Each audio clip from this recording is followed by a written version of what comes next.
Middle east में कैसे हुई तनाव की शुरुआत, इजराइल ने कैसे जीता 3 देशों से युद्ध। 5 जून 1967 इजराइल और उसके अरब पड़ोसियों मिस्र, जॉर्डन, सीरिया के बीच शुरू हुआ एक युद्ध जिसने सिर्फ 6 दिन में इतिहास रच दिया। 1948 में इजराइल की स्थापना के बाद से ही अरब देशों और इजराइल के बीच तनाव था। हजारों फिलिस्तीनी विस्थापित हुए, शरणार्थी संकट पैदा हुआ।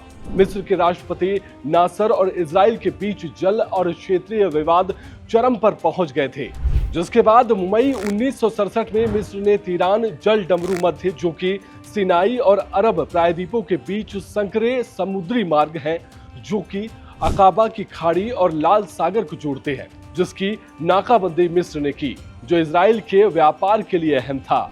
मिस्र की सेनाएं सिनाई में जमा होने लगी, जो कि इजराइल के लिए खतरे की घंटी थी। खतरे को भांपते देख इजराइल ने मिस्र की सेना पर पहले हमला बोल दिया। मिस्र के हवाई अड्डों पर बमबारी कर उनकी वायु सेना को तबाह कर दिया। फिर सिनाई और गाजा पर जमीनी हमला शुरू किया। जॉर्डन और सीरिया ने भी इजराइल पर हमला किया, लेकिन इजराइल की तेज रणनीति के सामने सबके दांत खट्टे हो गए और 6 दिन में इजराइल ने सिनाई, गाजा, वेस्ट बैंक, पूर्वी यरूशलेम और गोलान हाइट्स पर कब्जा कर लिया। इस जीत ने इजराइल को मिडिल ईस्ट का सुपर पावर बना दिया, लेकिन अरब देशों को इसका बड़ा झटका लगा। इस युद्ध ने फिलिस्तीनी राष्ट्रवाद को जन्म दिया और PLO यानी फिलिस्तीन मुक्ति संगठन जैसे संगठनों को उभार दिया। वहीं आज भी पूर्वी यरूशलेम, वेस्ट बैंक और गाजा में तनाव की जड़ें इसी युद्ध से जुड़ी हुई है।